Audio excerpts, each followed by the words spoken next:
Hello and welcome back. This is video number 2 and we're going to dive right in and I'm going to talk about Prezi Next, which is the latest version of Prezi versus Prezi Classic. So as of now of making this video course, you can either make your Prezi Classic videos or Prezi Next.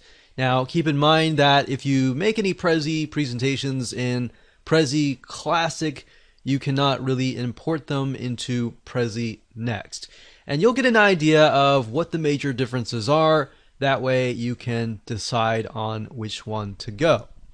Now, Prezi Next new features. So Prezi Next is, like I said, the latest version of Prezi.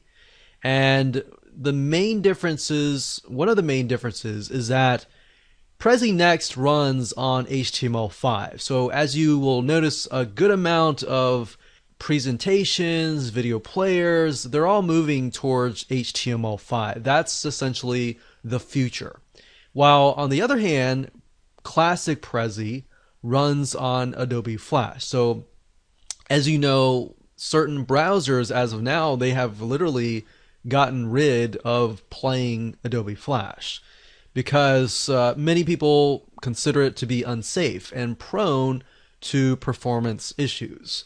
So that's the big thing. And other than that, frames, for example, which will make more sense when I dive in, are hidden until you're ready to show them. You can use fade in or fade out animations, which allow you to manually hide content until you're actually ready to show them.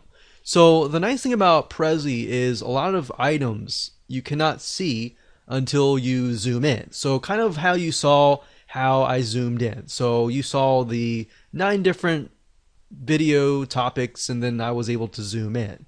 So that's the nice thing about Prezi compared to PowerPoint, is with PowerPoint you can't really do that, but with Prezi you can. And you can do so much more, which I'll show you in just a minute. And also with Prezi Next, you can click and zoom on any frame during the presentation, and you are not stuck on just like following the slide's path sequence number. So with the previous Classic Prezi, you can only go in order. You have to go like in order of creating it. But with Prezi Next, which I'll show you in just a minute, for example, with the 9 videos, I could either go in order or I could just pick and choose the bubbles, right? So that's the main difference, is you're not stuck on having to follow step 1, step 2, step 3, step 4. And what that allows you to do is it allows you to create a more engaging presentation. So that way, let's say, for example, you're doing a webinar or you're doing a presentation or a sales presentation, you can pick and choose which circles that you want to go into. And you can skip some, you don't even have to go in order. So that's what makes it more interactive. Does that make sense? So it provides analytics also by showing how many people viewed your presentation, who they shared it with, and which parts interest them most. That's amazing because you were not able to do that in the original Classic Prezi. Plus, as you will see in a minute, there is a cleaner, slicker look with subtopics and pages.